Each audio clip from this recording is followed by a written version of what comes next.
नमस्कार मेरे प्यारे दोस्तों और स्वागत है आपका हमारे चैनल पर, जहां हम मिलकर जीवन के उन गहरे सत्यों को समझने का प्रयास करते हैं जो हमें अंधकार से प्रकाश की ओर ले जा सकते हैं। आज हम एक ऐसे विषय पर बात करने जा रहे हैं जो शायद इस दुनिया के करोड़ों लोगों के जीवन की सबसे बड़ी और सबसे पीड़ादायक सच्चाई है, गरीबी।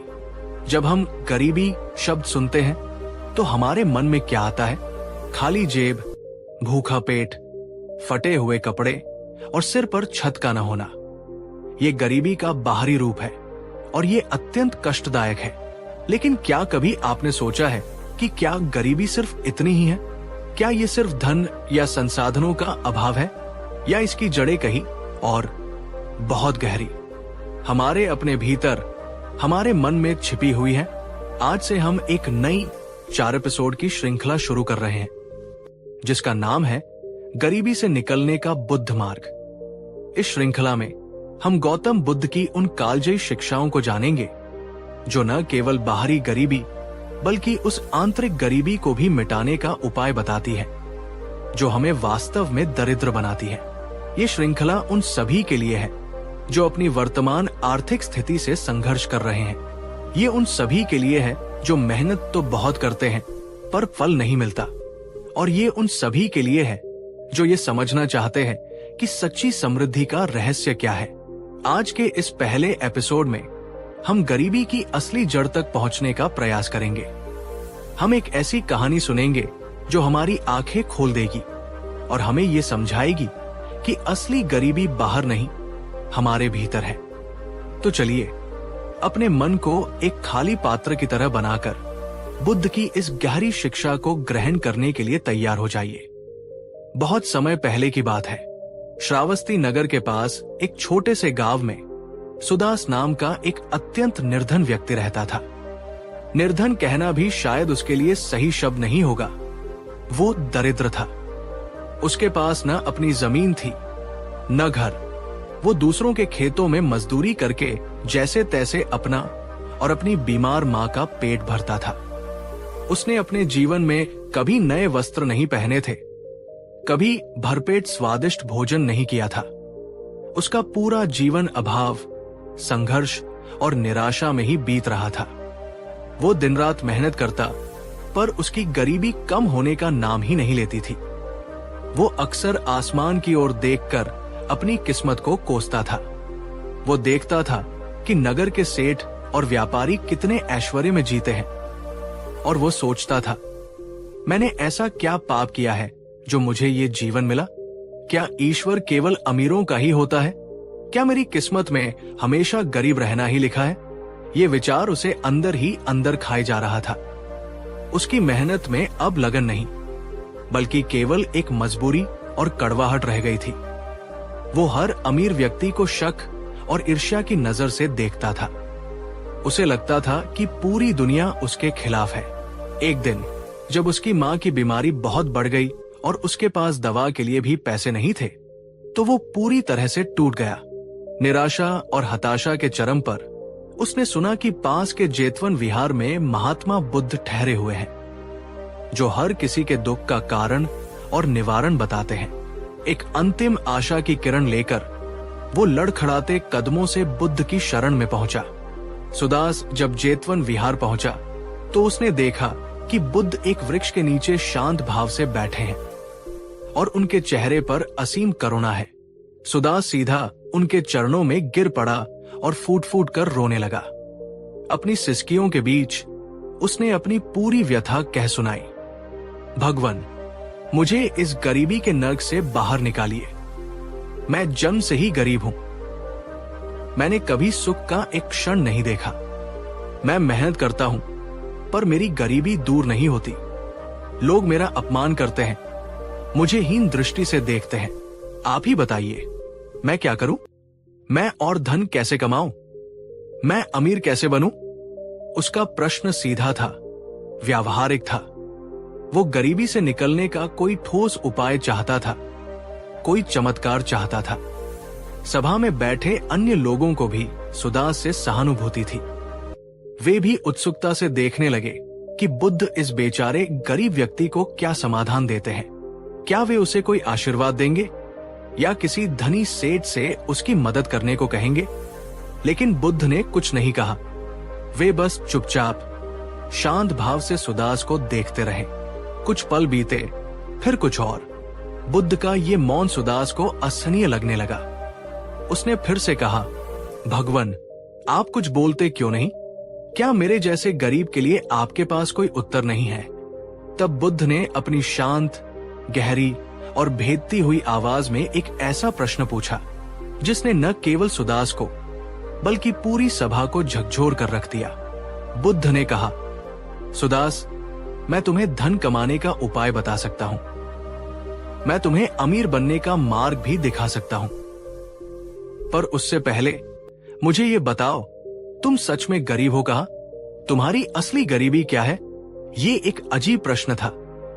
एक ऐसा व्यक्ति जो फटेहाल था, जिसके घर में खाने को दाना नहीं था, उससे ये पूछना कि तुम गरीब हो कहा? सुदास ने हैरान होकर कहा, भगवान, ये आप क्या पूछ रहे हैं? क्या आपको दिखाई नहीं देता? मेरे पास धन नहीं है, मेरे पास संपत्ति नहीं है, मेरे पास अच्छे वस्त्र नहीं है। यही तो मेरी गरीबी है। बुद्ध की आंखों में एक गहरी करुणा तैर गई। वे बोले, वत्स, जिसे तुम गरीबी समझ रहे हो, वो तो केवल एक बाहरी अवस्था है, एक लक्षण है। ये असली बीमारी नहीं है।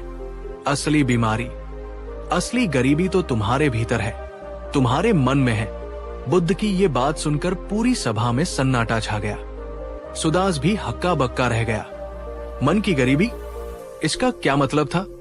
बुद्ध ने सुदास के भ्रम को समझते हुए अपनी बात को और स्पष्ट किया।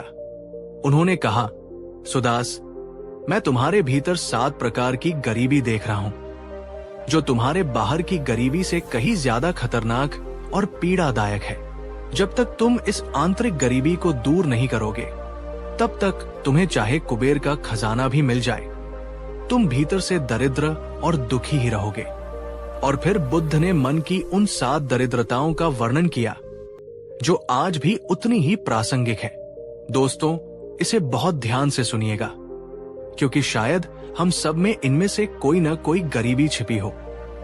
पहली आंतरिक गरीबी, कृतज्ञता का अभाव। सुदास, तुम्हारे पास ये स्वस्थ शरीर है जिससे तुम मेहनत कर सकते हो। तुम्हारे पास ये सांसें हैं जो तुम्हें जीवन दे रही है। तुम्हारे पास ये धरती है जो तुम्हें अन्न देती है। तुम्हारे पास एक माँ है जो तुम्हें स्नेह देती है। पर क्या तुमने कभी इन चीजों के लिए कृतज्ञता का भाव महसूस किया? नहीं। तुम्हारा मन हमेशा उस पर केंद्रित रहता है जो तुम्हारे पास नहीं है। जिसके मन में कृतज्ञता नहीं, वो अरबती होकर भी सबसे बड़ा कंगाल है। दूसरी आंतरिक गरीबी, ईर्ष्या और द्वेष। तुम दूसरे अमीर लोगों को देखकर उनसे जलते हो, उनसे ईर्ष्या करते हो। तुम्हें लगता है कि उन्होंने तुम्हारा कुछ छीन लिया है। ये ईर्ष्या की आग तुम्हें अंदर ही अंदर जला रही है। ये तुम्हारी सकारात्मक ऊर्जा को नष्ट कर रही है। जो दूसरों की समृद्धि से जलता है, वो स्वयं कभी समृद्ध नहीं हो सकता। तीसरी आंतरिक गरीबी, कंजूसी और देने के भाव का अभाव। तुम सोचते हो कि तुम्हारे पास देने के लिए कुछ है ही नहीं, पर क्या तुम किसी को एक सच्ची मुस्कान नहीं दे सकते? क्या तुम किसी के दुख में 2 मीठे बोल नहीं बोल सकते? क्या तुम किसी प्यासे को थोड़ा पानी नहीं पिला सकते? देने का भाव मन को अमीर बनाता है। सुदास, जो केवल लेना जानता है, देना नहीं, उसका मन हमेशा संकुचित और गरीब रहता है। चौथी आंतरिक गरीबी, आलस्य और टालमटोल। तुम कहते हो कि तुम मेहनत करते हो, पर क्या तुम पूरी लगन और उत्साह से करते हो, या सिर्फ मजबूरी में बेमन से करते हो? तुम्हारे मन में ये आलस्य भरा है कि किस्मत में होगा तो मिल जाएगा। ये आलस्य तुम्हारी प्रगति में सबसे बड़ी बाधा है। पांचवी आंतरिक गरीबी, अज्ञानता और सीखने की इच्छा का अभाव। तुम अपनी गरीबी के लिए किस्मत को कोसते हो, पर क्या तुमने कभी ये जानने का प्रयास किया कि धन कैसे काम करता है? क्या तुमने कोई नया हुनर सीखने की कोशिश की? क्या तुमने सफल लोगों से सीखने का प्रयास किया? नहीं, तुम अपनी अज्ञानता में ही रहना चाहते हो और उसी को अपना भाग्य मान लेते हो। ज्ञान का अभाव ही सबसे बड़ी गरीबी है। छठी आंतरिक गरीबी, अधीरता और तुरंत फल की चाह। तुम चाहते हो कि तुम्हारी गरीबी रातों रात दूर हो जाए। तुम कोई चमत्कार चाहते हो, पर समृद्धि एक बीज की तरह होती है जिसे बोने, सींचने और धैर्यपूर्वक प्रतीक्षा करने की आवश्यकता होती है। जो अधीर है वो कभी किसी बड़े वृक्ष का फल नहीं खा सकता। सातवीं और सबसे बड़ी आंतरिक गरीबी, आत्मविश्वास की कमी और हीन भावना। सुदास, तुम्हारी सबसे बड़ी गरीबी यह है कि तुम खुद को ही गरीब, लाचार और अभागा मानते हो। तुमने अपने ही मन में अपनी एक ऐसी छवि बना ली है।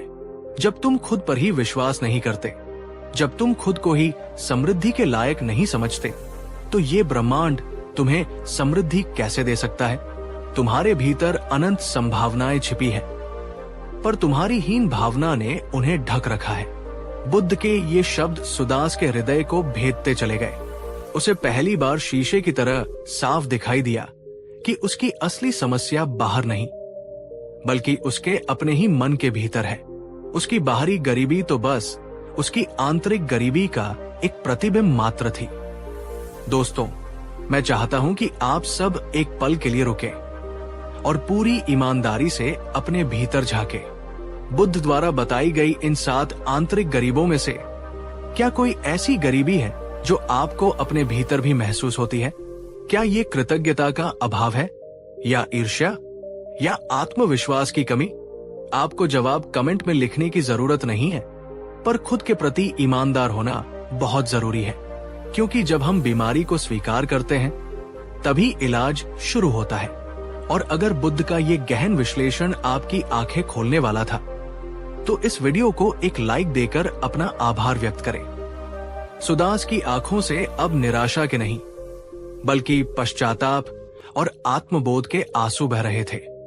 उसने हाथ जोड़कर कहा, भगवान, आपने सत्य कहा। मैं बाहर से ज्यादा भीतर से गरीब हूं। कृपा करके मेरा मार्गदर्शन करें। मैं अपने मन की इस गरीबी को कैसे दूर करूं? बुद्ध मुस्कुराए। उन्होंने कहा, वत्स, जिस क्षण तुमने अपनी असली बीमारी को पहचान लिया, उसी क्षण तुम्हारा आधा इलाज हो गया।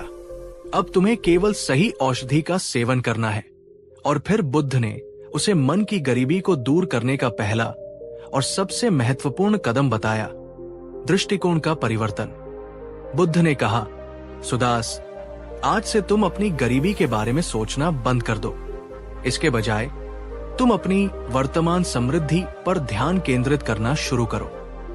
सुदास ने हैरान होकर कहा, पर भगवान, मेरे पास तो कोई समृद्धि है ही नहीं। बुद्ध ने कहा, यही तुम्हारा भ्रम है। आओ, मैं तुम्हें तुम्हारी छिपी हुई दौलत दिखाता हूं। 1. स्वास्थ्य की समृद्धि। तुम्हारे पास एक स्वस्थ शरीर है, 2 हाथ है, 2 पैर है और काम करने की शक्ति है।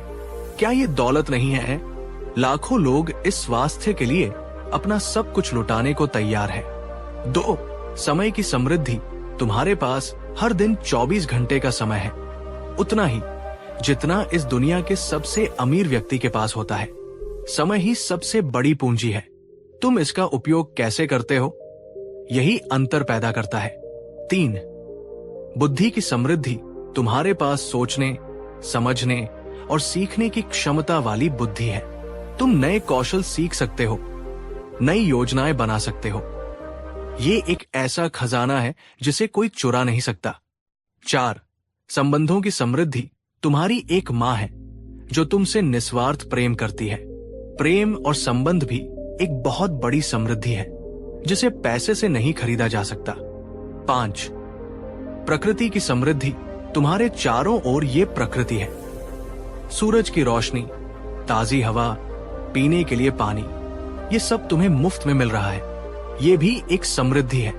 बुद्ध ने कहा, आज से जब भी तुम्हारे मन में ये विचार आए कि मैं गरीब हूं, तो तुरंत उसे काटो और अपने मन को अपनी इन 5 समृद्धियों की याद दिलाओ। शिकायत करने के बजाय इन चीजों के लिए कृतज्ञ होना शुरू करो। जिस दिन तुम्हारा ध्यान जो नहीं है से हटकर जो है पर आ जाएगा। उसी दिन से तुम्हारी आंतरिक समृद्धि बढ़नी शुरू हो जाएगी और यही आंतरिक समृद्धि बाहरी समृद्धि को अपनी ओर आकर्षित करेगी। ये एक क्रांतिकारी विचार था। गरीबी से निकलने का रास्ता और धन कमाने से नहीं, बल्कि जो पहले से हमारे पास है उसे पहचानने और उसकी सराहना करने से शुरू होता है। सुदास को उस दिन जीवन का सबसे बड़ा रहस्य पता चला था। उसे समझ आ गया था कि वह जिसे फूटी किस्मत समझ रहा था वो असल में उसका फूटा हुआ दृष्टिकोण था। उसने बुद्ध को वचन दिया कि वो आज से ही अपने मन की गरीबी पर काम करना शुरू करेगा। तो दोस्तों, आज के इस पहले एपिसोड में हमने क्या सीखा? हमने सीखा कि बाहरी गरीबी का मूल कारण हमारी अपनी आंतरिक मानसिक गरीबी है। हमने मन की उन 7 दरिद्रताओं को पहचाना जो हमें आगे बढ़ने से रोकती है, और हमने गरीबी से बाहर निकलने का पहला और सबसे शक्तिशाली कदम सीखा।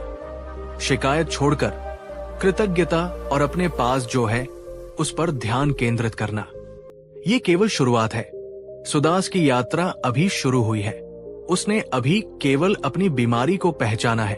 अब उसे सही कर्म, सही प्रयास और सही ज्ञान की औषधि लेनी है। अगले एपिसोड यानी भाग 2 में हम जानेंगे कि बुद्ध ने सुदास को मन की गरीबी दूर करने के बाद बाहरी गरीबी को दूर करने के लिए कौन से व्यावहारिक और ठोस कदम उठाने को कहा। हम बुद्ध के आर्थिक दर्शन के उन रहस्यों को जानेंगे जो आज भी उतने ही कारगर हैं। तो इस यात्रा में हमारे साथ बने रहिएगा। अगर बुद्ध की ये गहरी शिक्षा आपके दिल को छू गई हो, अगर इसने आपको अपनी स्थिति को एक नए नजरिए से देखने की प्रेरणा दी हो, तो इस वीडियो को अपना प्यार देते हुए इसे लाइक जरूर कीजिएगा।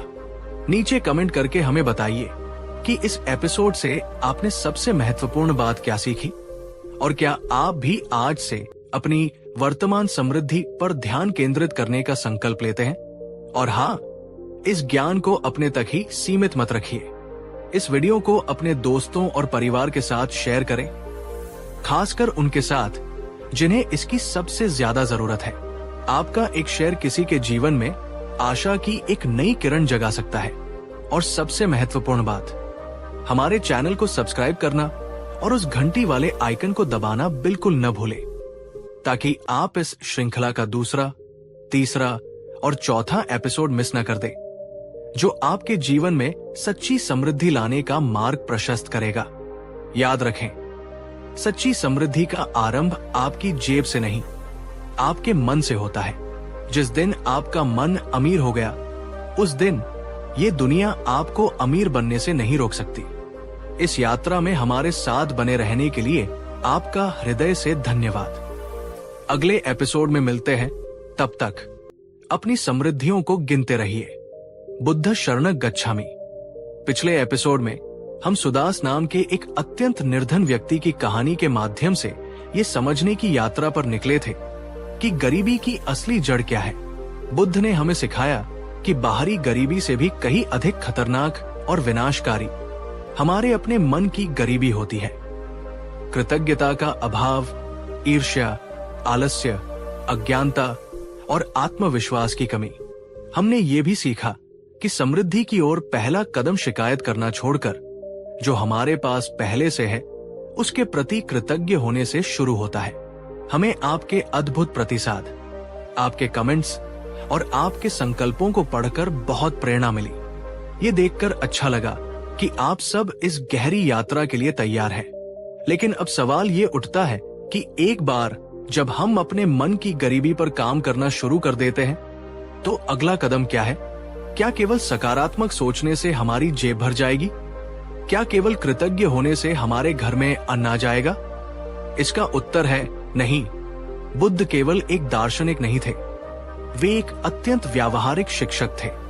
उन्होंने हमें मन को साधने के साथ साथ संसार में कुशलतापूर्वक जीने और अपनी बाहरी परिस्थितियों को बदलने के लिए भी ठोस और स्पष्ट मार्ग दिखाया है। आज के इस दूसरे एपिसोड में हम उसी व्यावहारिक मार्ग को जानेंगे।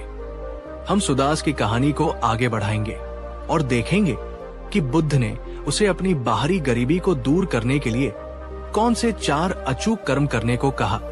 ये 4 कर्म बुद्ध के आर्थिक दर्शन का सार है, और अगर इन्हें सही से समझकर जीवन में उतार लिया जाए तो ये किसी भी व्यक्ति को दरिद्रता के दलदल से निकालकर समृद्धि के शिखर तक पहुंचा सकते हैं। तो चलिए सुदास की कहानी में वापस लौटते हैं और देखते हैं कि दृष्टिकोण बदलने के बाद कर्म कैसे बदला जाता है।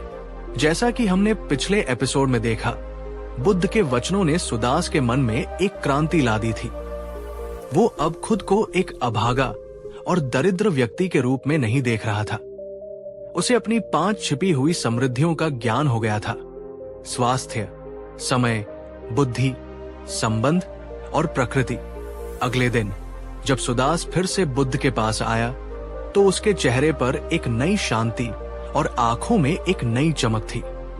उसने बुद्ध को प्रणाम किया और कहा, भगवान, आपकी कृपा से मैंने अपने मन की गरीबी को पहचान लिया है। मैंने कल पूरी रात अपनी समृद्धियों के बारे में सोचा और पहली बार जीवन में कृतज्ञता का अनुभव किया।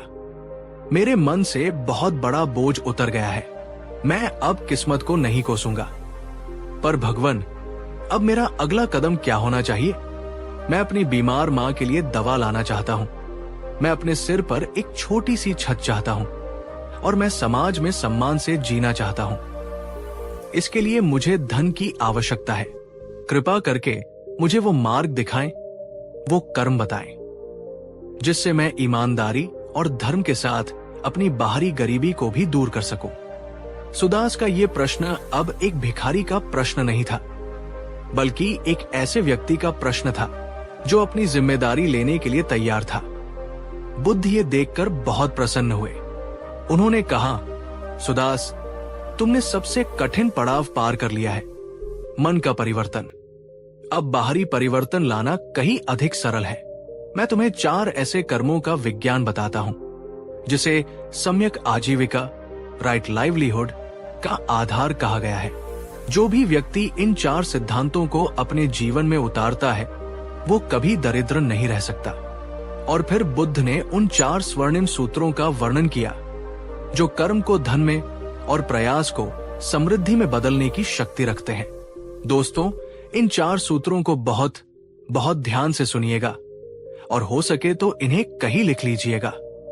बुद्ध ने कहा, सुदास, समृद्धि का पहला और सबसे महत्वपूर्ण आधार है उत्थान संपदा, अर्थात उद्यम, लगन और अपने कार्य में कुशलता प्राप्त करना। बुद्ध ने इसे 3 भागों में समझाया। 1, आलस्य का पूर्ण त्याग। समृद्धि और आलस्य एक दूसरे के परम शत्रु है। वे एक ही स्थान पर कभी नहीं रह सकते। तुम्हें अपने मन और शरीर से आलस्य का पूरी तरह से त्याग करना होगा। सुबह समय पर उठना, अपने कार्य के प्रति ऊर्जावान रहना और आज के काम को कल पर न टालना, ये उद्यम की पहली शर्त है।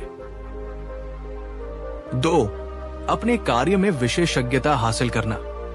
केवल कड़ी मेहनत करना ही काफी नहीं है सुदास। एक गधा भी दिन भर मेहनत करता है पर वो गधा ही रहता है। तुम्हें अपनी मेहनत को कुशल बनाना होगा। तुम जो भी काम करते हो, चाहे वो मजदूरी हो, खेती हो या कोई और कार्य, उसमें सर्वश्रेष्ठ बनने का प्रयास करो।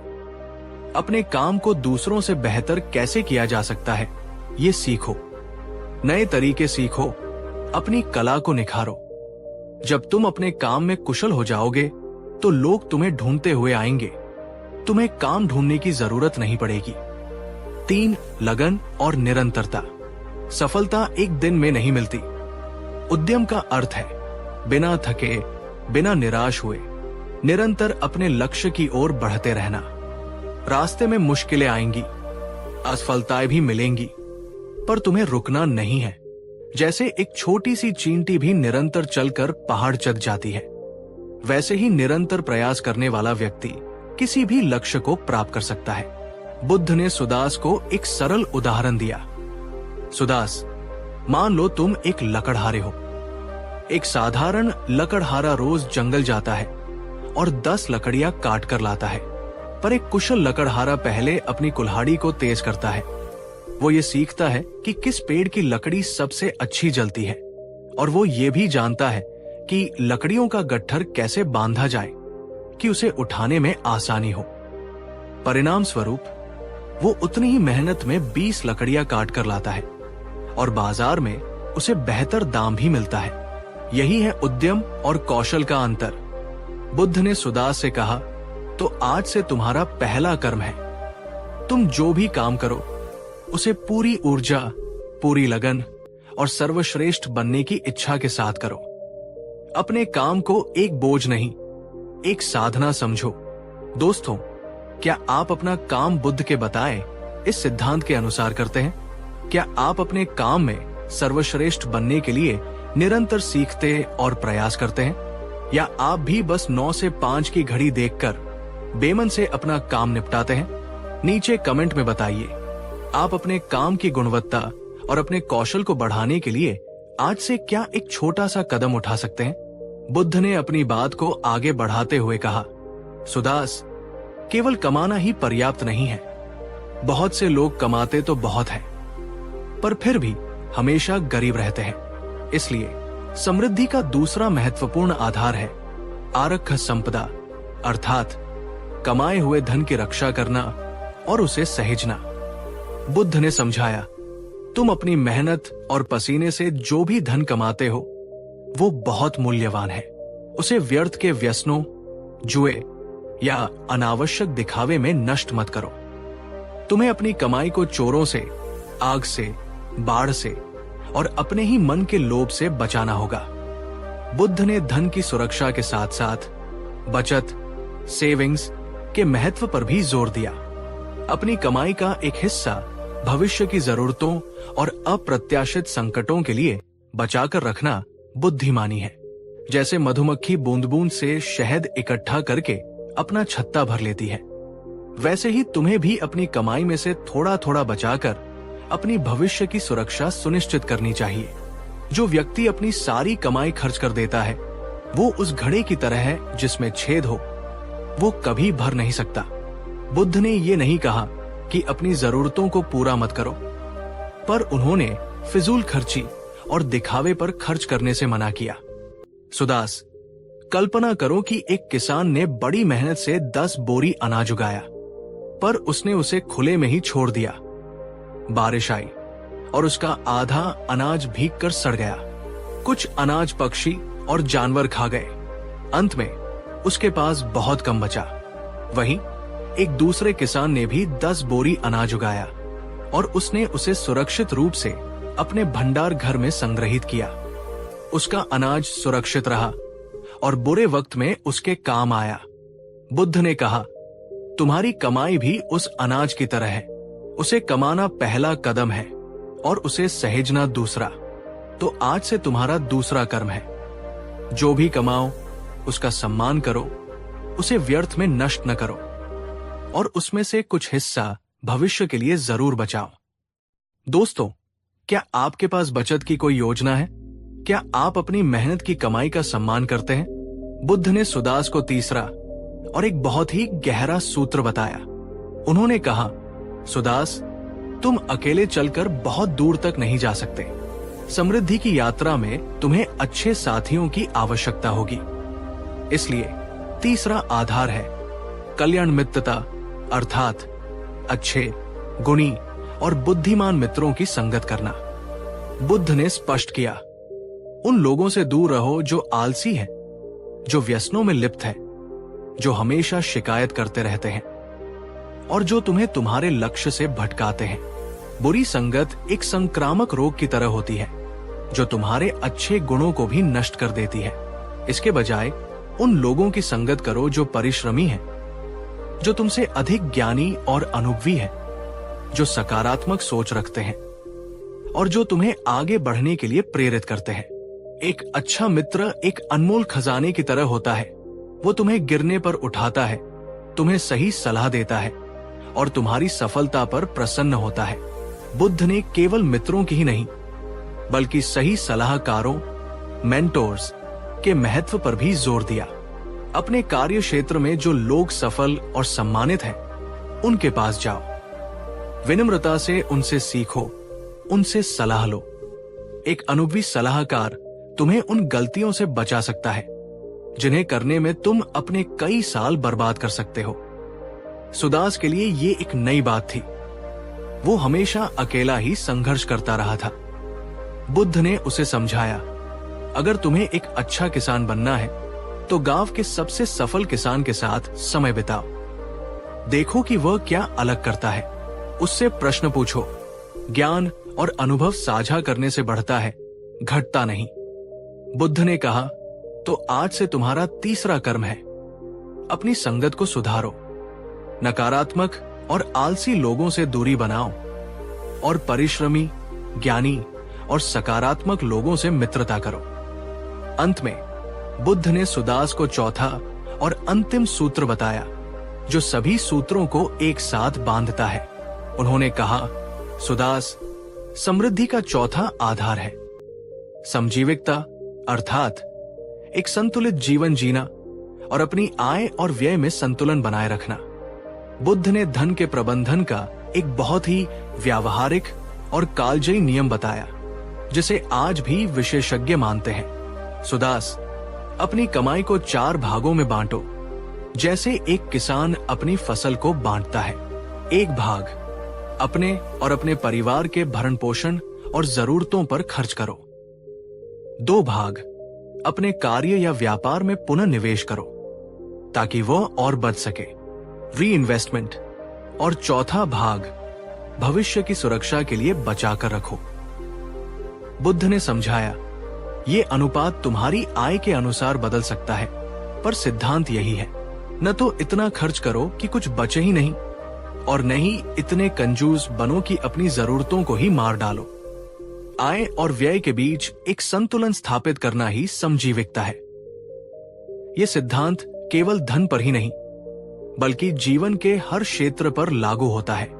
काम और आराम में संतुलन, शरीर और मन के स्वास्थ्य में संतुलन। एक असंतुलित जीवन कभी भी स्थायी समृद्धि नहीं ला सकता। बुद्ध ने कहा, तो आज से तुम्हारा चौथा कर्म है, अपनी कमाई का बुद्धिमानी से प्रबंधन करो और अपने जीवन में संतुलन लाओ। बुद्ध के इन 4 व्यावहारिक और शक्तिशाली सूत्रों को सुनकर सुदास की आंखों में एक नई चमक और उसके मन में एक स्पष्ट मार्ग चित्र था। उसे अब पता था कि उसे क्या करना है। उसने केवल सकारात्मक सोचना ही नहीं सीखा, बल्कि उसे ये भी पता चल गया कि उसे कौन से ठोस कदम उठाने हैं। तो दोस्तों, आज के इस दूसरे एपिसोड में हमने क्या सीखा? हमने समृद्धि प्राप्त करने के 4 अचूक बौद्ध कर्मों को जाना। 1. उत्थान संपदा उद्यम, कौशल और निरंतर प्रयास। 2. आरक्ष संपदा कमाई हुई संपत्ति की रक्षा और बचत। 3. कल्याण मित्रता अच्छी और प्रेरक संगत। 4.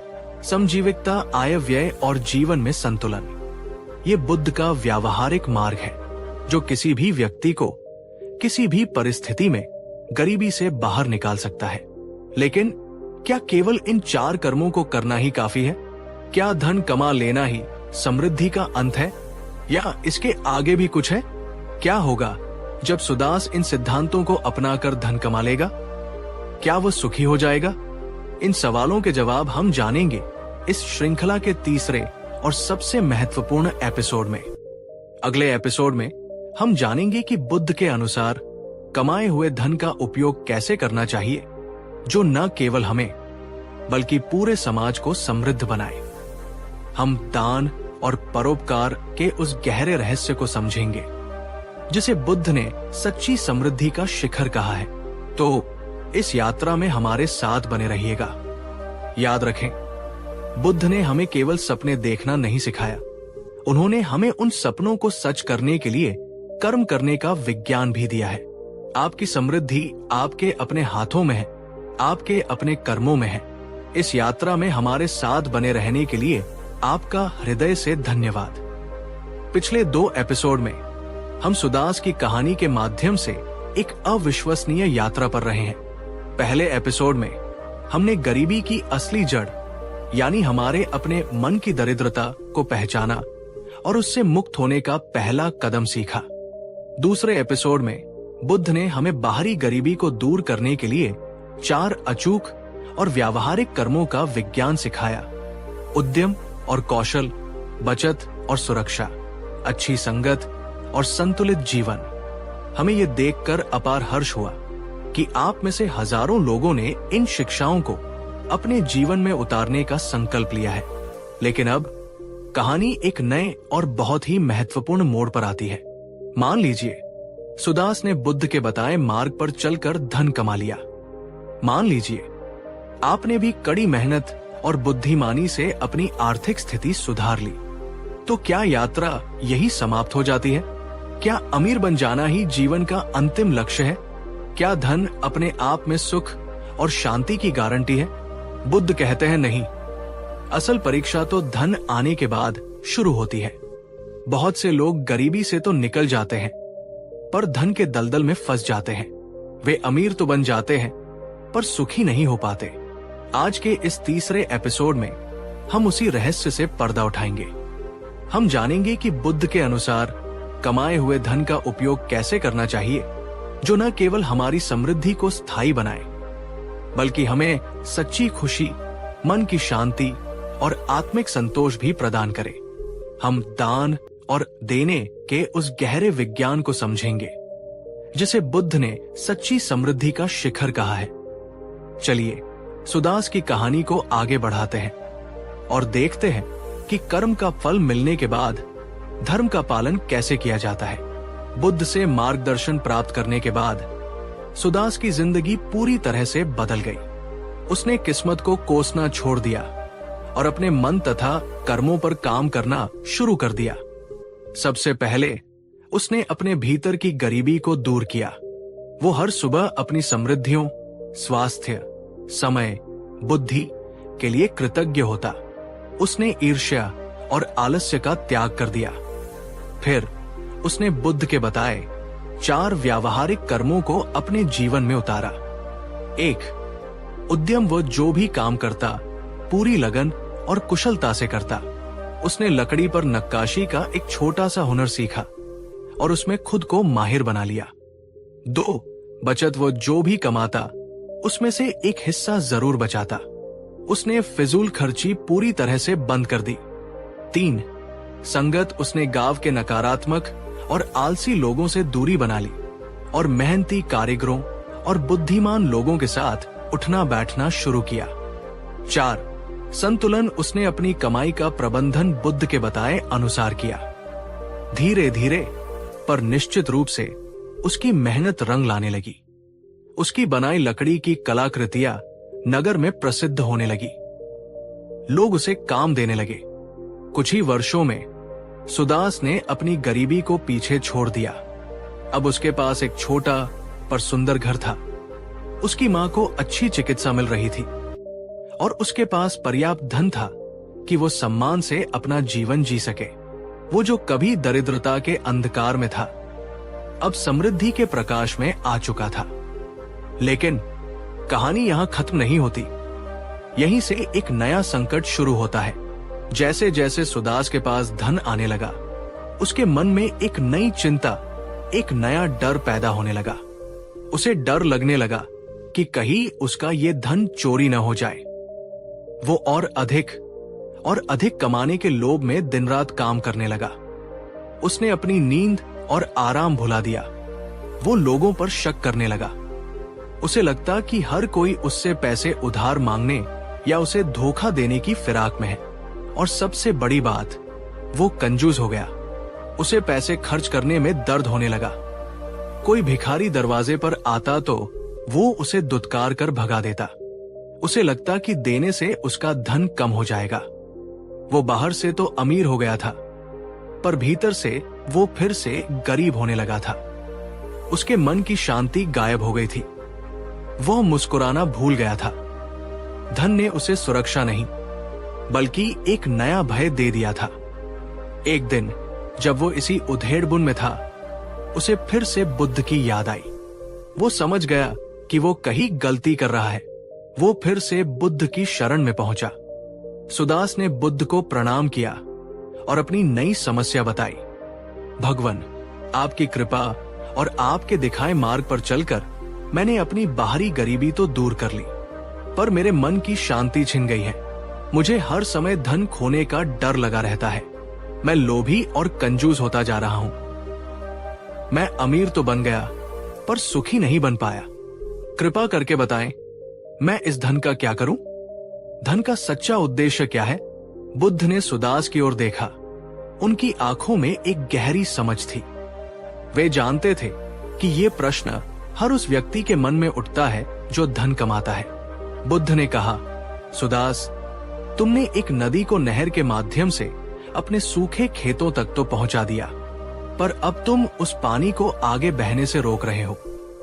तुमने उसे एक तालाब में कैद कर लिया है और रुका हुआ पानी, चाहे कितना भी मीठा क्यों न हो, कुछ समय बाद सड़ने लगता है, उसमें कीड़े पड़ने लगते हैं।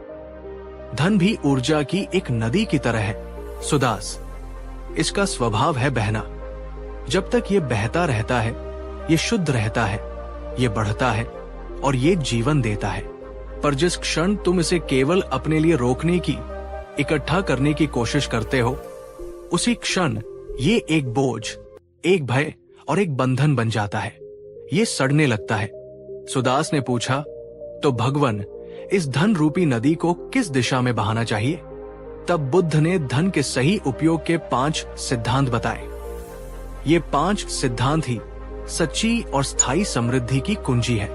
दोस्तों, इसे बहुत ध्यान से सुने, क्योंकि ये हमें सिखाएगा कि कैसे अमीर भी बने और सुखी भी। बुद्ध ने कहा, सुदास, तुमने अपनी मेहनत और कौशल से जो धन कमाया है, उसका 5 तरीकों से उपयोग करना ही धर्म है। यही तुम्हें सच्ची खुशी और समृद्धि देगा। पहला उपयोग, स्वयं और परिवार का सुख।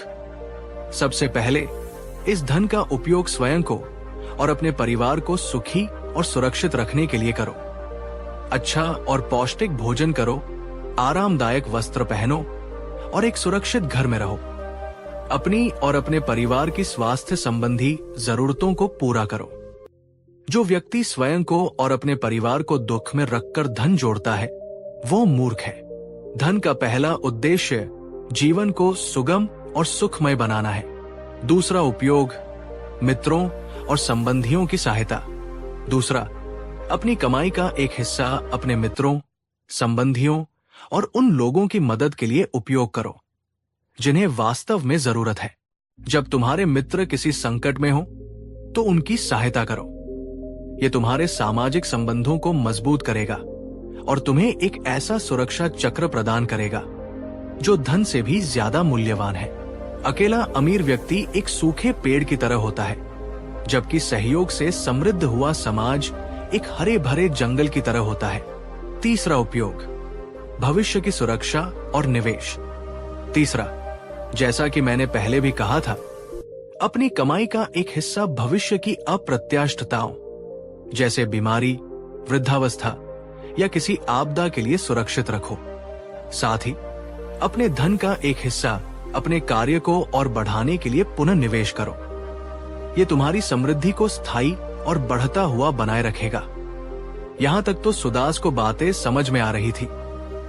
ये सब तो हर कोई करता है, पर अगले 2 उपयोग वे थे जिन्होंने उसे सच्ची समृद्धि का रहस्य समझाया। चौथा उपयोग, राष्ट्र और समाज के प्रति कर्तव्य। चौथा, सुदास, अपनी कमाई का एक छोटा सा हिस्सा अपने राष्ट्र और समाज के प्रति अपने कर्तव्यों को पूरा करने के लिए उपयोग करो, जैसे कि सरकार द्वारा लगाए गए उचित करों, टैक्सेस का भुगतान करना। ये कर तुम्हारे राज्य की सुरक्षा, सड़कों का निर्माण और अन्य सार्वजनिक सुविधाओं के लिए आवश्यक है। जो व्यक्ति कर की चोरी करता है, वो न केवल कानून का बल्कि धर्म का भी उल्लंघन करता है। इसके अलावा अपने गांव या नगर के सार्वजनिक कार्यों जैसे कुआं खुदवाना, धर्मशाला बनवाना आदि में भी यथासंभव योगदान दो। और अंत में बुद्ध ने सबसे महत्वपूर्ण और सबसे गहरा उपयोग बताया। 5वां उपयोग, दान और परोपकार। और 5वां और सबसे श्रेष्ठ उपयोग है अपनी कमाई का एक हिस्सा उन साधु संतों, भिक्षुओं और जरूरतमंदों को दान के रूप में देना जो आध्यात्मिक मार्ग पर चल रहे हैं और समाज को नैतिक और मानसिक शांति प्रदान कर रहे हैं, और साथ ही उन दीन दुखियों, अनाथों और बीमारों की निस्वार्थ भाव से सेवा करना जिन्हें मदद की सबसे ज्यादा जरूरत है। बुद्ध ने समझाया, ये पांचवा उपयोग तुम्हारे पुण्य कर्मों के खाते को बढ़ाता है। ये तुम्हारे मन से लोभ और आसक्ति को मिटाता है। ये तुम्हें उस गहरी खुशी और संतोष का अनुभव कराता है जो करोड़ों स्वर्ण मुद्राएं भी नहीं दे सकती। जब तुम देते हो तो ब्रह्मांड तुम्हें और अधिक देने के लिए रास्ते खोलता है। देने में ही पाना छिपा है सुदास। यही समृद्धि का सबसे बड़ा रहस्य है। दोस्तों, बुद्ध द्वारा बताए गए धन के ये 5 उपयोग आपको कैसे लगे? क्या हम आज के आधुनिक युग में भी इन सिद्धांतों का पालन करते हैं? हम अक्सर पहले 3 उपयोग तो करते हैं, पर क्या हम चौथे और 5वें समाज और निस्वार्थ दान पर भी उतना ही ध्यान देते हैं? नीचे कमेंट में बताइए, क्या आप मानते हैं कि देने से धन बढ़ता है? आपका क्या अनुभव रहा है? बुद्ध के ये वचन सुनकर सुदास की आंखों से पर्दा हट गया। उसे समझ आ गया कि वो कहाँ गलती कर रहा था। वो धन को केवल इकट्ठा करने की वस्तु समझ रहा था, जबकि धन तो प्रवाह का, बांटने का एक साधन था। उसने बुद्ध के चरणों में संकल्प लिया कि वो आज से ही इन 5 सिद्धांतों को अपने जीवन में उतारेगा। उस दिन के बाद सुदास की जिंदगी में एक और भी गहरा रूपांतरण आया। उसने अपनी कमाई से सबसे पहले अपनी मां के लिए सर्वोत्तम चिकित्सा की व्यवस्था की और अपने लिए एक अच्छा घर बनाया। उसने अपने उन मित्रों की मदद की जो संघर्ष कर रहे थे। उसने अपनी कमाई का एक हिस्सा बचाना और पुनः निवेश करना जारी रखा, जिससे उसका व्यापार और भी फला फूला। उसने ईमानदारी से अपने कर चुकाए और गांव में एक प्याऊ पीने के पानी की व्यवस्था बनवाया। और सबसे महत्वपूर्ण, वो नियमित रूप से बौद्ध संघ को दान देता और गांव के सबसे गरीब और बीमार लोगों की चुपचाप मदद करता। और चमत्कार हुआ, जैसे जैसे वो देने लगा, उसके मन से धन खोने का डर गायब हो गया। उसका लोभ और कंजूसी उदारता और संतोष में बदल गए। उसके व्यापार में और भी बरकत होने लगी। और सबसे बड़ी बात, उसे एक ऐसी गहरी खुशी और मन की शांति मिली जो उसने अपनी पूरी जिंदगी में कभी अनुभव नहीं की थी। वो अब केवल एक अमीर आदमी नहीं था, वो एक समृद्ध आदमी था। तो दोस्तों, आज के इस तीसरे एपिसोड में हमने सच्ची समृद्धि के शिखर को छुआ। हमने सीखा कि केवल धन कमाना ही काफी नहीं है, धन का सही उपयोग करना उससे भी ज्यादा महत्वपूर्ण है। धन ऊर्जा की एक नदी है, इसे बहने देना चाहिए। इसे रोकने से ये बोझ बन जाता है। बुद्ध ने धन के 5 श्रेष्ठ उपयोग बताए हैं: स्वयं पर, परिवार पर, मित्रों पर, समाज पर और निस्वार्थ दान पर। और सच्ची खुशी और शांति पाने का सबसे बड़ा रहस्य है देने में। सुदास ने अब मन की गरीबी को भी जीत लिया था, बाहरी गरीबी को भी, और अब उसने धन के भय को भी जीत लिया था। वो एक संपूर्ण समृद्ध जीवन जी रहा था। लेकिन क्या यात्रा यही समाप्त हो जाती है? क्या समृद्धि के शिखर पर पहुंचने के बाद कोई और चुनौती नहीं है? एक अंतिम और सबसे गहरा प्रश्न अभी भी बाकी है। इस समृद्धि को, इस सुख को स्थायी कैसे बनाया जाए? मृत्यु के सामने इस धन का क्या मूल्य है और जीवन का परम लक्ष्य क्या है? इन परम प्रश्नों का उत्तर हम जानेंगे इस श्रृंखला के चौथे और अंतिम एपिसोड में। हम जानेंगे कि बुद्ध के अनुसार भौतिक समृद्धि के बाद आध्यात्मिक समृद्धि की ओर कैसे बढ़ा जाता है और जीवन के परम सत्य निर्वाण को कैसे प्राप्त किया जाता है। तो इस अंतिम और सबसे गहन यात्रा के लिए हमारे साथ बने रहिएगा। याद रखें, सच्ची अमीरी इसमें नहीं है कि आपके पास कितना है, बल्कि इसमें है कि आप कितना देते हैं। जो बांटता है वही बढ़ता है। इस यात्रा में हमारे साथ बने रहने के लिए आपका हृदय से धन्यवाद। कहानी 2। नमस्कार मेरे प्यारे आत्मिक मित्रों। हम सबने अपनी जिंदगी में कभी न कभी उस दौर का अनुभव जरूर किया है जिसे हम बुरा वक्त कहते हैं। एक ऐसा दौर जब लगता है कि हमारे चारों ओर अंधेरा ही अंधेरा है। जब एक के बाद एक मुश्किलें पहाड़ों की तरह हमारे रास्ते में खड़ी हो जाती है, जब हमारा स्वास्थ्य, हमारे रिश्ते, हमारा काम, हमारा पैसा, सब कुछ एक साथ हमारे सिलाब होता नजर आता है। ये एक ऐसी गहरी अंधेरी सुरंग होती है जहां हमें ये विश्वास होने लगता है कि शायद इसका कोई अंत ही नहीं। हमें लगता है कि ये पीड़ा, ये असफलता, ये अकेलापन, ये निराशा अब हमारे जीवन की स्थायी सच्चाई बन चुकी है। हमारा मन हम पर हजारों सवाल दागता है। ये कब खत्म होगा? क्या मैं कभी इस अंधेरे से बाहर निकल पाऊंगा? क्या मैं फिर कभी पहले की तरह खुश हो पाऊंगा? और जब इन सवालों का कोई जवाब नहीं मिलता तो उम्मीद धीरे धीरे दम तोड़ने लगती है। अगर आज आप भी अपने जीवन के किसी ऐसे ही बुरे वक्त से गुजर रहे हैं, अगर आपका दिल भी किसी बोझ तले दबा हुआ है और आपको कोई रास्ता नजर नहीं आ रहा, तो आज की ये यात्रा, आज की ये कहानी सिर्फ और सिर्फ आपके लिए है। आज हम तथागत गौतम बुद्ध की उस सबसे गहरी, सबसे करुणामयी और सबसे आशावादी शिक्षा को जानेंगे जो हर टूटे हुए दिल पर मरहम की तरह काम करती है। ये हमें वो परम सत्य याद दिलाती है जिसे हम अपने दुख के क्षणों में भूल जाते हैं। और वो सत्य है, बुरा वक्त हमेशा नहीं रहता। ये सिर्फ एक सांत्वना देने वाला वाक्य नहीं है दोस्तों, ये ब्रह्मांड का एक अटल शाश्वत नियम है। ये वो ध्रुव तारा है जो हमें सबसे घनी रात में भी दिशा दिखा सकता है। तो इस वीडियो को अंत तक बहुत ध्यान से और पूरे खुले हृदय से देखिएगा, क्योंकि ये कहानी सिर्फ आपके कानों तक नहीं बल्कि आपकी आत्मा की गहराइयों तक पहुंचने वाली है। और हो सकता है इसे सुनने के बाद आप अपने बुरे वक्त को एक दुश्मन की तरह नहीं बल्कि एक शिक्षक की तरह देखने लगे। इस दिल को छू लेने वाली और उम्मीद से भरी यात्रा को शुरू करने से पहले मेरा आपसे एक छोटा सा निवेदन है। अगर आप चाहते हैं कि उम्मीद की ये किरण उन तक भी पहुंचे जो आज शायद किसी अंधेरे में फंसे हुए हैं और हार मानने की सोच रहे हैं, तो इस वीडियो को अभी एक लाइक देकर अपना प्रेम और समर्थन व्यक्त करें। तो चलिए अपने दिल को खोलकर उस कहानी में प्रवेश करते हैं जो हमें सिखाएगी कि कोई भी रात कितनी भी अंधेरी क्यों न हो, सुबह का होना निश्चित है। ये कहानी है एक छोटे से गांव में रहने वाले एक बहुत ही मेहनती और ईमानदार किसान की, जिसका नाम था केशव। केशव के पास बहुत ज्यादा जमीन नहीं थी, पर वो अपनी उस छोटी सी जमीन को ही अपनी दुनिया मानता था और उस पर अपने पसीने से सोना उगाने का सपना देखता था। लेकिन ऐसा लगता था जैसे प्रकृति और भाग्य ने मिलकर उसके खिलाफ कोई षड्यंत्र रच रखा हो।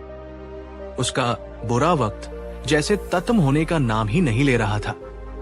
एक साल उसने अपनी सारी जमा पूंजी और कुछ कर्ज लेकर अपने खेतों में बेहतरीन बीज बोए। वो दिन रात मेहनत करता इस उम्मीद में कि इस साल अच्छी फसल होगी, पर उस साल ऐसा भयंकर सूखा पड़ा कि एक भी दाना अंकुरित नहीं हुआ।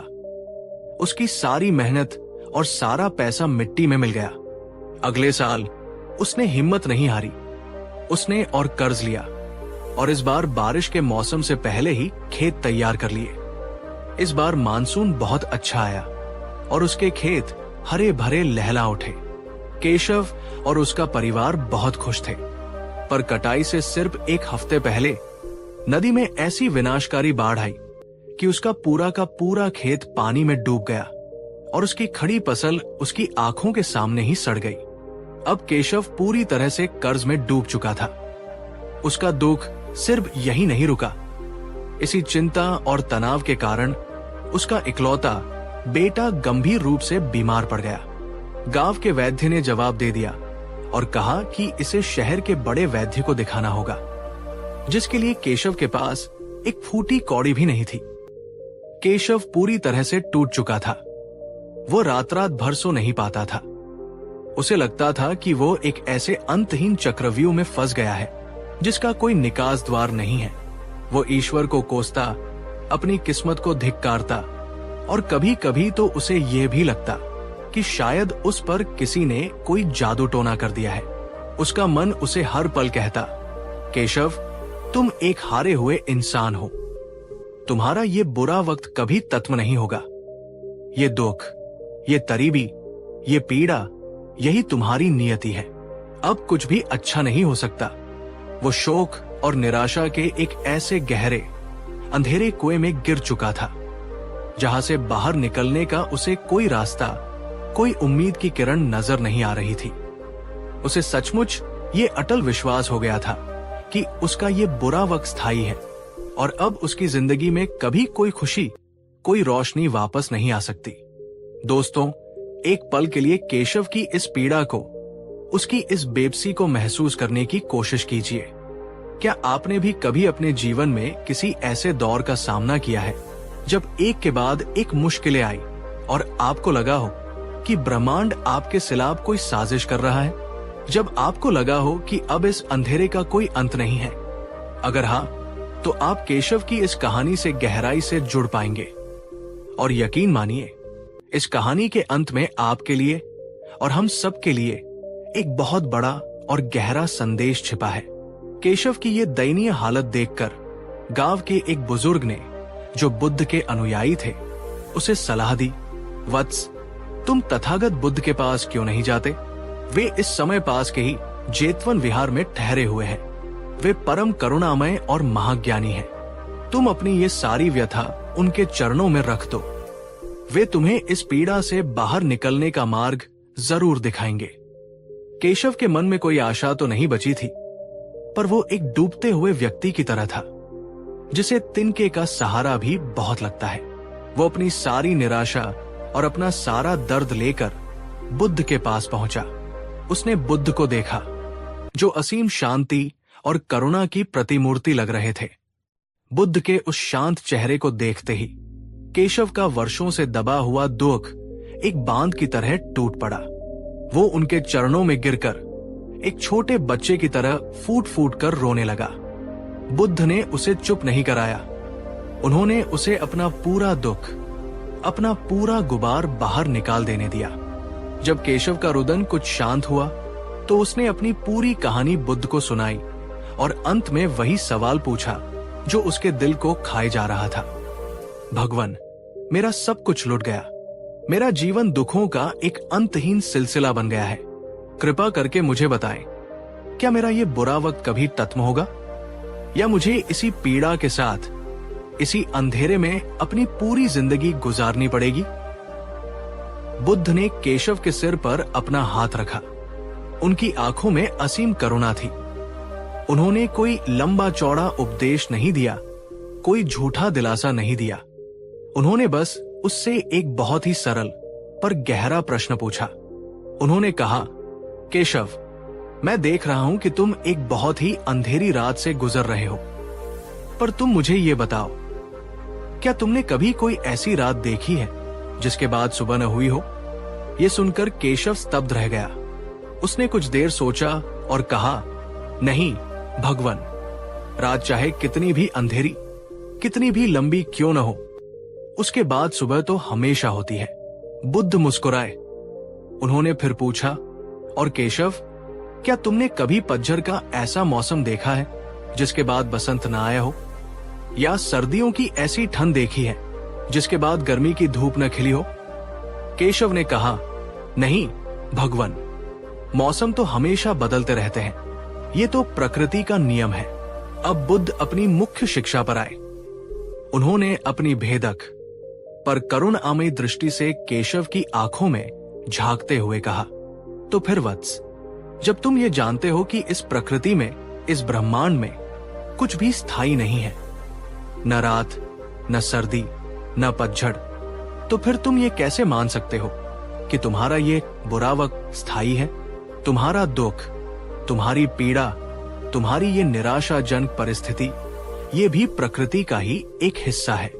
ये भी एक मौसम की तरह है। ये भी एक अंधेरी रात की तरह है। ये आया है तो ये जाएगा भी। ये स्थायी नहीं हो सकता, क्योंकि इस अस्तित्व का मूल स्वभाव ही अनित्यता, इम्परमानेंस है, परिवर्तन है। ये सुनकर केशव की आंखों से आंसू बहने लगे, पर इस बार ये आंसू निराशा के नहीं, बल्कि एक नई समझ के, एक नई आशा के थे। बुद्ध के इन सरल शब्दों ने उसके मन में वर्षों से जमे हुए निराशा के पहाड़ को हिला दिया था। बुद्ध ने केशव को और हम सबको ब्रह्मांड के उस सबसे मौलिक नियम से परिचित कराया, जिसे पाली भाषा में अनिच्चा, अनिक्का कहते हैं। अनिच्चा का अर्थ है सब कुछ अनित्य है, सब कुछ परिवर्तनशील है, कुछ भी स्थायी नहीं है। ये बुद्ध की शिक्षाओं का सार है। उन्होंने समझाया, केशव, जरा अपने चारों ओर देखो। ये पेड़ पौधे, ये पहाड़, ये नदी, ये धरती, ये आकाश, यहां तक कि ये सूर्य और तारे भी हर क्षण बदल रहे हैं। कुछ भी वैसा नहीं है जैसा वो एक क्षण पहले था। अब अपने भीतर देखो। तुम्हारा ये शरीर जिसे तुम मैं कहते हो, क्या ये स्थायी है? नहीं, ये बचपन से यौवन और यौवन से बुढ़ापे की ओर निरंतर बदल रहा है। तुम्हारे विचार, क्या वे स्थायी हैं? नहीं, एक क्षण में क्रोध का विचार आता है तो दूसरे ही क्षण प्रेम का। तुम्हारी भावनाएं, क्या वे स्थायी हैं? नहीं, अभी जो गहरा दुख है, हो सकता है कल किसी अच्छी जबर से वो हल्की खुशी में बदल जाए। जब इस पूरे अस्तित्व में भीतर और बाहर कुछ भी स्थायी नहीं है, तो फिर हमारा बुरा वक्त स्थायी कैसे हो सकता है? हमारी सबसे बड़ी भूल, हमारी सबसे बड़ी अविद्या, अज्ञान यही है कि हम इस परिवर्तन के सतत प्रवाह को भूल जाते हैं। जब अच्छा वक्त आता है तो हम उससे चिपक जाते हैं। हम चाहते हैं कि वो हमेशा रहे, और जब वो बदलता है तो हम दुखी होते हैं। और जब बुरा वक्त आता है तो हम उससे लड़ते हैं, हम उससे घृणा करते हैं, और हम ये मान लेते हैं कि ये हमेशा रहेगा। और इस गलत धारणा के कारण हम और भी ज्यादा दुखी होते हैं। बुद्ध ने कहा, एक प्रज्ञावान व्यक्ति वह है जो जीवन के इस परिवर्तनशील स्वभाव को, इस अनिच्चा के नियम को पूरी तरह से स्वीकार कर लेता है। वो जानता है कि अच्छा वक्त आएगा, पर वो उसमें अहंकार नहीं करता, क्योंकि वो जानता है ये भी बीत जाएगा। और जब बुरा वक्त आता है तो वो उसमें निराश नहीं होता, वो हार नहीं मानता, क्योंकि वो जानता है ये भी बीत जाएगा। ये अनिच्चा का बोध ही सबसे बड़ी आशा है। ये हमें ये गहरा विश्वास दिलाता है कि हमारी वर्तमान परिस्थिति, चाहे वो कितनी भी दर्दनाक क्यों न हो, हमारी अंतिम नियति नहीं है। ये सिर्फ एक अध्याय है, पूरी किताब नहीं। ये सिर्फ एक अंधेरी रात है, पूरा जीवन नहीं। दोस्तों, ये अनिच्चा का सिद्धांत कितना गहरा और मुक्तिदायक है। ये हमें सिखाता है कि किसी भी चीज से बहुत ज्यादा चिपकना या किसी भी चीज से बहुत ज्यादा घृणा करना व्यर्थ है, क्योंकि सब कुछ बदलने वाला है। अगर बुद्ध की ये शिक्षा आपके दिल को छू रही है और आपको एक नई उम्मीद दे रही है, तो इस वीडियो को एक जोरदार लाइक जरूर कीजिए और नीचे कमेंट में ये शक्तिशाली मंत्र लिखिए, ये भी बीत जाएगा। ये समझाने के लिए कि बुरा वक्त और दुख सिर्फ हमारे ही जीवन में नहीं आता, बल्कि ये एक सार्वभौमिक अनुभव है। बुद्ध अक्सर किसा गौतमी की हृदय स्पर्शी कहानी सुनाते थे। किसा गौतमी एक युवा स्त्री थी जिसका एक ही पुत्र था, जिसे वो अपनी जान से भी ज्यादा प्यार करती थी। एक दिन उसके उस छोटे से बच्चे की मृत्यु हो गई। किसा गौतमी अपने दुख में विक्षिप्त सी हो गई। वो ये मानने को ही तैयार नहीं थी कि उसका बेटा मर चुका है। वो अपने मृत बेटे के शव को अपनी गोद में उठाए घर घर, द्वार द्वार भटकने लगी और हर किसी से पूछती, क्या तुम्हारे पास कोई ऐसी औषधि है जो मेरे बेटे को ठीक कर दे? तब किसी ने उसे सलाह दी कि वो तथागत बुद्ध के पास जाए। वो उसी विक्षिप्त अवस्था में बुद्ध के पास पहुंची और अपने बेटे को जीवित करने के लिए विलाप करने लगी। बुद्ध ने बड़ी करुणा से कहा, हाँ गौतमी, मैं तुम्हारे बेटे का इलाज कर सकता हूं, पर उसके लिए मुझे एक मुट्ठी सरसों के दाने चाहिए। पर शर्त यह है कि तुम ये दाने किसी ऐसे घर से लाना जहां आज तक किसी की भी मृत्यु न हुई हो। किसा गौतमी को लगा कि ये तो बहुत ही सरल काम है। वो तुरंत गांव की ओर भागी। वो घर घर गई, पर उसे एक भी ऐसा घर नहीं मिला जहां कभी किसी ने अपने प्रियजन को न खोया हो। किसी ने अपनी मां को खोया था, किसी ने अपने पिता को, किसी ने अपने जीवन साथी को। धीरे धीरे उसे ये गहरा बोध हुआ, दुख और मृत्यु सिर्फ मेरी व्यक्तिगत त्रासदी नहीं है, ये तो जीवन का एक सार्वभौमिक अपरिहार्य सत्य है। मैं इस दुख में अकेली नहीं हूं। जैसे ही उसे ये समझ आया, उसका अपना व्यक्तिगत दुख हल्का हो गया। उसने बुद्ध के पास लौटकर कहा, भगवान, मुझे सरसों नहीं मिली, पर मुझे मेरा इलाज मिल गया। उसने अनिच्चा के सत्य को और दुख की सार्वभौमिकता को स्वीकार कर लिया था, और इसी स्वीकृति ने उसे उसके असहनीय दुख से मुक्ति दिला दी थी। ये कहानी हमें सिखाती है कि जब हम ये समझ लेते हैं कि बुरा वक्त हर किसी के जीवन में आता है, तो हमें ये महसूस होता है कि हम अकेले नहीं हैं, और हमें इससे बाहर निकलने की शक्ति मिलती है। अब जब हमें ये दार्शनिक समझ मिल गई है कि बुरा वक्त स्थायी नहीं है, तो अगला प्रश्न ये उठता है कि हम उस बुरे वक्त से गुजरते समय व्यावहारिक रूप से क्या करें। बुद्ध ने इसके लिए भी बहुत सुंदर मार्ग दिखाया है। पहला कदम धैर्य। सबसे महत्वपूर्ण है धैर्य रखना। जैसे एक किसान बीज बोने के बाद फसल के पकने का धैर्यपूर्वक इंतजार करता है, वैसे ही तुम्हें भी इस अंधेरी रात के बीतने का इंतजार करना होगा। अधीर होकर, छटपटाकर तुम इस प्रक्रिया को तेज नहीं कर सकते, बल्कि अपनी पीड़ा को और बढ़ा लोगे। विश्वास रखो कि सुबह होगी ही। दूसरा कदम, सही कर्म करते रहो। धैर्य का अर्थ आलसी होकर बैठ जाना नहीं है। इसका अर्थ है निराशा में भी अपना सर्वश्रेष्ठ और सही कर्म करते रहना। केशव अग्रबाड़ के बाद अगले साल फिर से खेत तैयार करने की हिम्मत न करता, तो उसका बुरा वक्त कभी तत्व नहीं होता। तुम अपना कर्म करते रहो, छोटे छोटे ही सही, पर सकारात्मक कदम उठाते रहो। हर छोटा कदम तुम्हें सुरंग के अंत की रोशनी के और करीब ले जाएगा। तीसरा कदम, करुणा। बुरे वक्त में खुद के प्रति सबसे ज्यादा कठोर मत बनो। खुद को कोसो मत। अपने प्रति करुणा का भाव रखो। स्वीकार करो कि तुम इंसान हो और तुम पीड़ा में हो, और साथ ही दूसरों के प्रति भी करुणा का भाव रखो। जब तुम दूसरों की मदद करते हो, तो तुम अपना दुख भूल जाते हो। चौथा कदम, सजगता। अपने दुख की भावनाओं से लड़ो मत, उन्हें दबाओ मत। एक साक्षी की तरह उन्हें अपने भीतर उठते और गिरते हुए देखो। जब तुम उन्हें सजगता से देखते हो, तो तुम पाते हो कि वे भी स्थायी नहीं है। वे लहरों की तरह आती है और चली जाती है।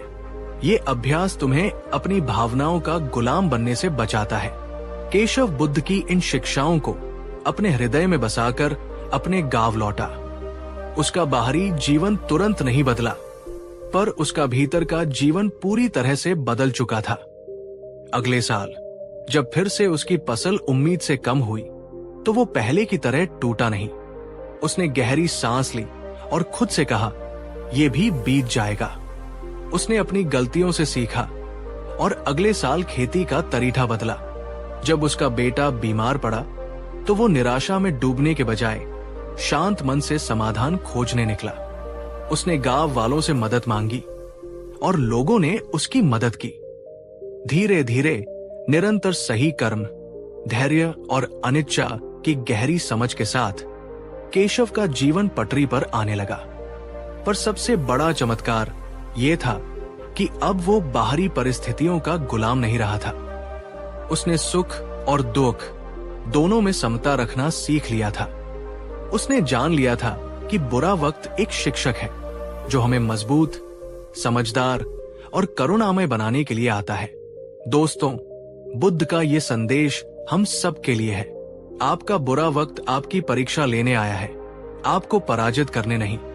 ये एक अस्थायी दौर है, आपकी स्थायी नियति नहीं। इस अंधेरी रात में उम्मीद का दिया जलाए रखिए, क्योंकि सुबह का होना उतना ही निश्चित है जितना कि सूरज का अस्तित्व। अंत में बस इतना याद रखें, पतझड़ के बाद बसंत का आना निश्चित है, अमावस्या के बाद पूर्णिमा का आना निश्चित है, और हर अंधेरी रात के बाद एक सुनहरी सुबह का होना भी उतना ही निश्चित है। धैर्य रखें, इस गहरी और आशावादी यात्रा में मेरे साथ बने रहने के लिए आपका हृदय से धन्यवाद। और हाँ, हमारे इस परिवार का हिस्सा बने रहने के लिए चैनल को सब्सक्राइब करना न भूलें। आपके जीवन में शांति और आनंद का सूर्योदय शीघ्र हो। नमो बुद्धाय। कहानी 3।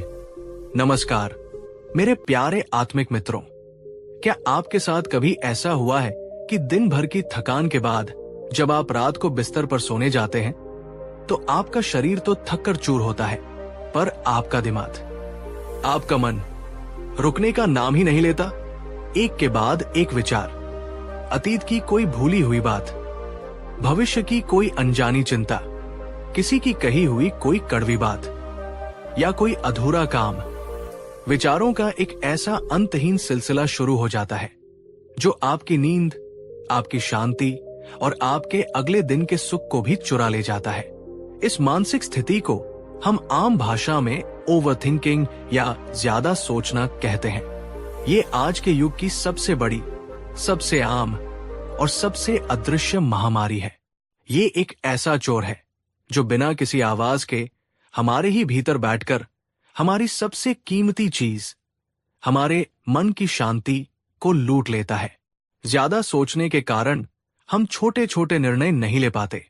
ज्यादा सोचने के कारण हम हर बात में नकारात्मक संभावनाएं खोजने लगते हैं। ज्यादा सोचने के कारण हम वर्तमान क्षण का आनंद लेना ही भूल जाते हैं। लेकिन सवाल यह है, हम ज्यादा सोचते क्यों हैं? और क्या इस अंतहीन विचार चक्र को रोकने का, इससे मुक्त होने का कोई उपाय है? हाँ, है।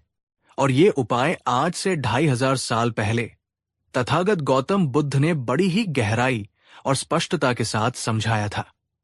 आज की इस कहानी में हम एक ऐसे ही व्यक्ति से मिलेंगे जो ज्यादा सोचने की इस बीमारी से पीड़ित था, और जानेंगे कि बुद्ध ने उसे क्या अद्भुत और जीवन परिवर्तनकारी समाधान दिया। तो अगर आप भी अपने मन के इस अनियंत्रित शोर से थक चुके हैं और एक शांत, स्पष्ट और आनंदपूर्ण मन चाहते हैं, तो इस वीडियो को अंत तक बहुत बहुत ध्यान से देखिएगा, क्योंकि आज जो आप सीखने वाले हैं वो आपको एक गहरी और सुकून भरी नींद का उपहार दे सकता है। तो चलिए अपने मन के कोलाहल से परे उस परम शांति की ओर पहला कदम बढ़ाते हैं। ये कहानी है श्रावस्ती नगर के एक बहुत ही धनी और सफल व्यापारी की, जिसका नाम था अनाहत। अनाहत के पास सब कुछ था। एक बड़ा सा व्यापार जो दूर दूर के देशों तक फैला था, आलीशान महल, नौकर चाकर और समाज में बहुत मान सम्मान। लेकिन इन सब के बावजूद अनाहत एक बहुत ही दुखी और अशांत व्यक्ति था, और उसके दुख का कारण था उसका अपना ही मन, जो एक क्षण के लिए भी शांत नहीं बैठता था। वो ज्यादा सोचने की आदत का गुलाम बन चुका था। दिन में वो अपने व्यापार को लेकर अत्यधिक सोचता था। अगर मेरा जहाज डूब गया तो, अगर मेरा माल समय पर नहीं पहुंचा तो, कहीं मेरा कोई कर्मचारी मुझे धोखा तो नहीं दे रहा।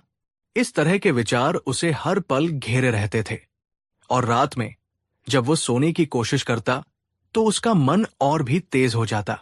वो दिन भर की हर छोटी बड़ी घटना का विश्लेषण करने लगता। मुझे उस ग्राहक से ऐसे बात नहीं करनी चाहिए थी। मैंने उस सौदे में शायद घाटा खा लिया। कल मुझे उन लोगों से मिलना है, पता नहीं वे क्या कहेंगे। उसका मन एक ऐसे अनियंत्रित घोड़े की तरह हो गया था जिस पर कोई लगाम नहीं थी। वो अतीत के पछतावों और भविष्य की चिंताओं के बीच लगातार दौड़ता रहता था।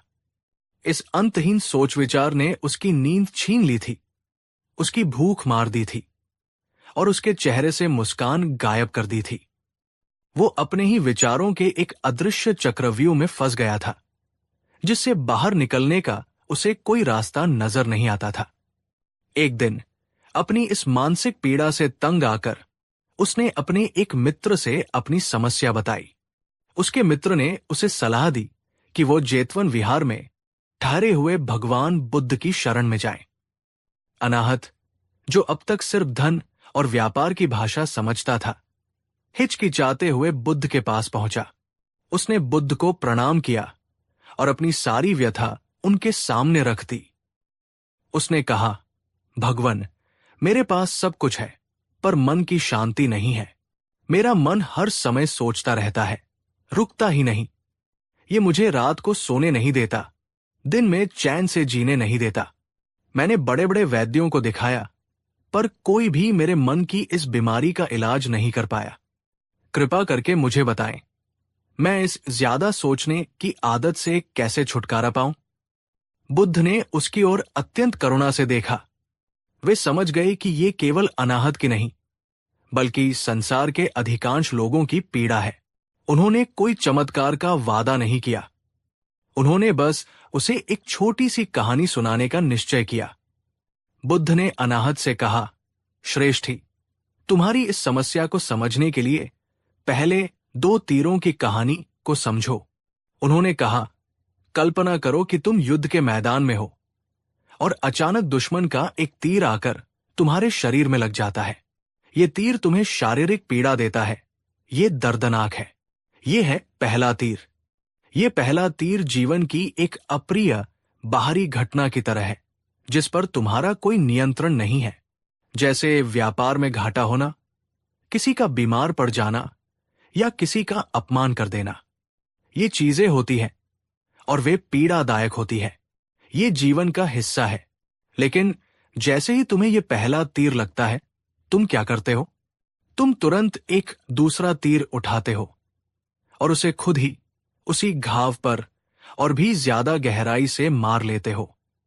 अनाहत ने हैरानी से पूछा, भगवन, कोई खुद को ही दूसरा तीर क्यों मारेगा?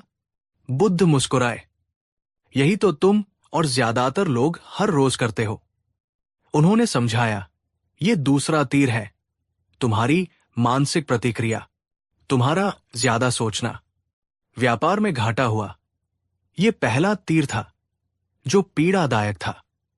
पर उसके बाद तुमने जो सोचना शुरू किया, अब मैं बर्बाद हो गया, मेरी इज्जत चली जाएगी, मैं किसी को मुंह दिखाने लायक नहीं रहा, मुझसे ही गलती हुई होगी।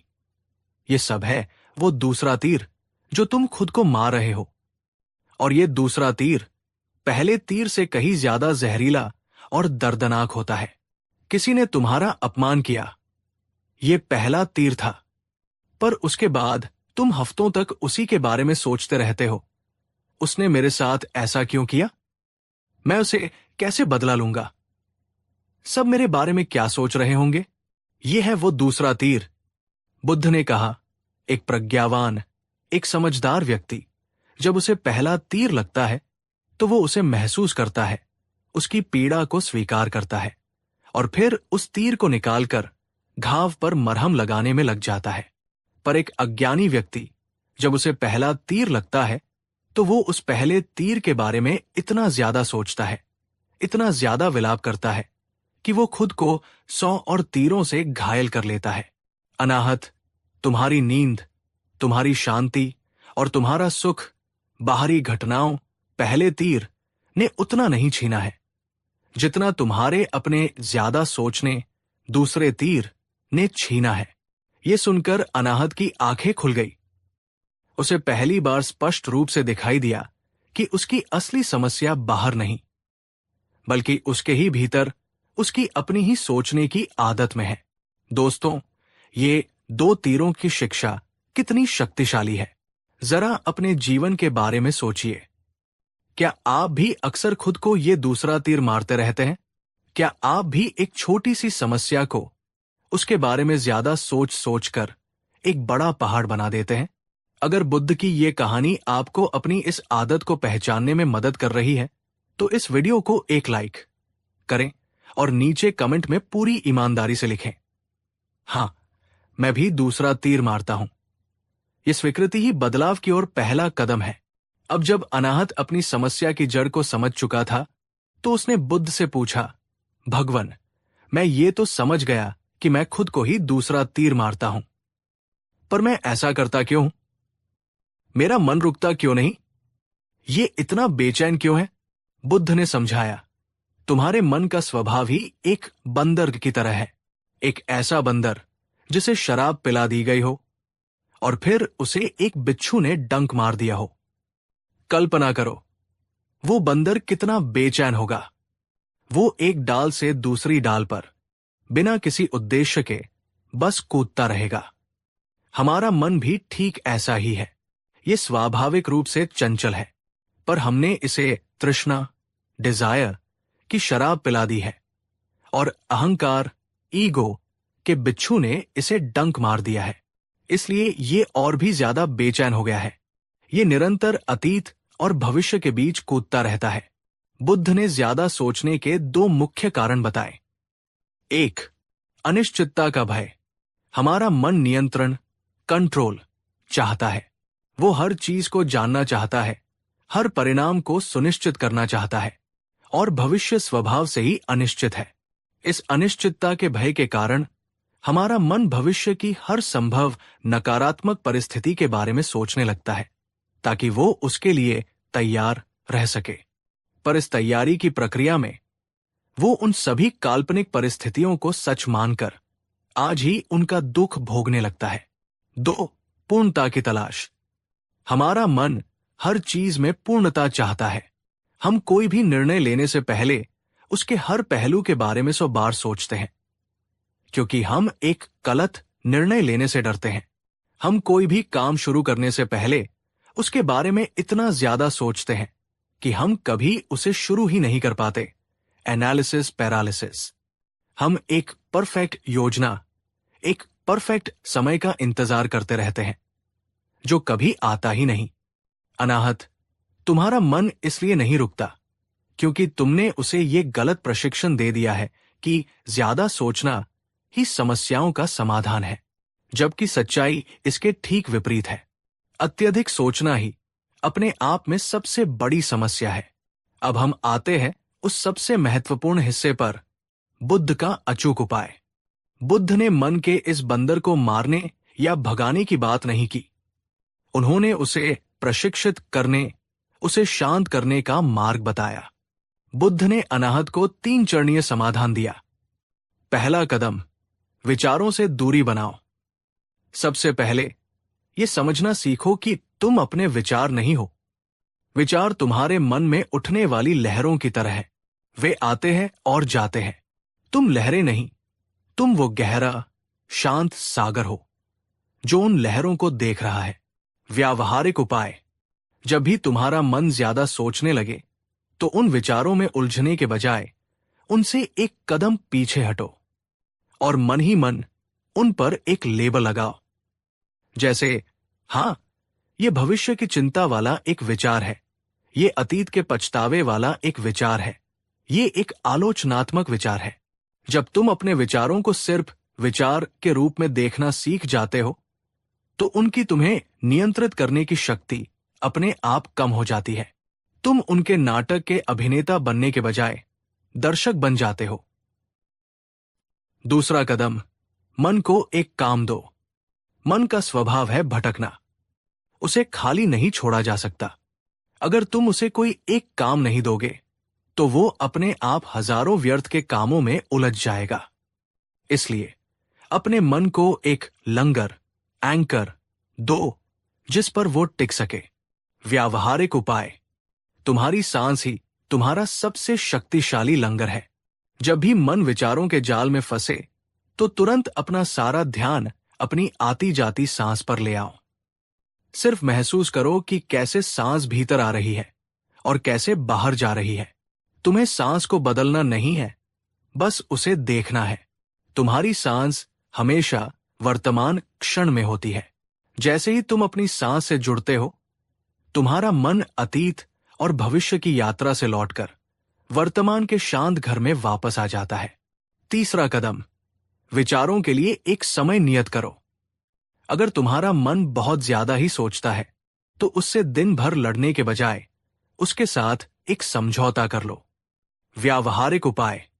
अपने मन से कहो, ठीक है, मैं तुम्हारी सारी चिंताओं को सुनूंगा, पर अभी नहीं। मैं शाम को 6 से 6:15 तक का समय सिर्फ तुम्हारे लिए, सिर्फ चिंता करने के लिए रखता हूं।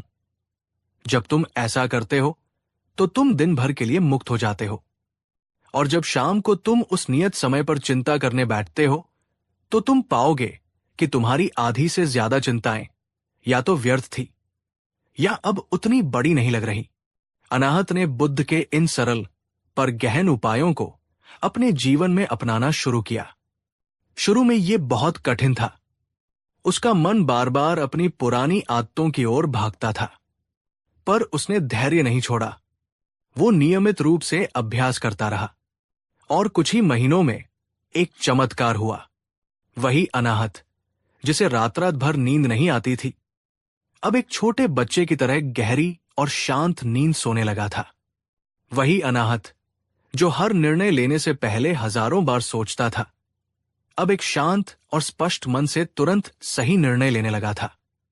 उसकी बाहरी संपत्ति तो उतनी ही थी, पर अब उसके भीतर मन की शांति का एक ऐसा अनमोल खजाना आ गया था जो किसी भी दौलत से कहीं ज्यादा कीमती था। दोस्तों, ये कहानी हम सबको यही सिखाती है कि ज्यादा सोचना कोई लाइलाज बीमारी नहीं है। ये सिर्फ मन की एक गलत आदत है और हर आदत को सही समझ और सही अभ्यास से बदला जा सकता है। बुद्ध का संदेश स्पष्ट है। आपकी नींद, आपकी शांति और आपका सुख किसी और ने नहीं, बल्कि आपके ही अनियंत्रित विचारों ने छीन रखा है, और इसे वापस पाने की चाबी भी आपके ही पास है। अंत में बस इतना याद रखें, आपका मन एक बगीचे की तरह है। आप उसमें चिंता के कांटे भी उगा सकते हैं और शांति के फूल भी खिला सकते हैं। चुनाव हमेशा आपका है।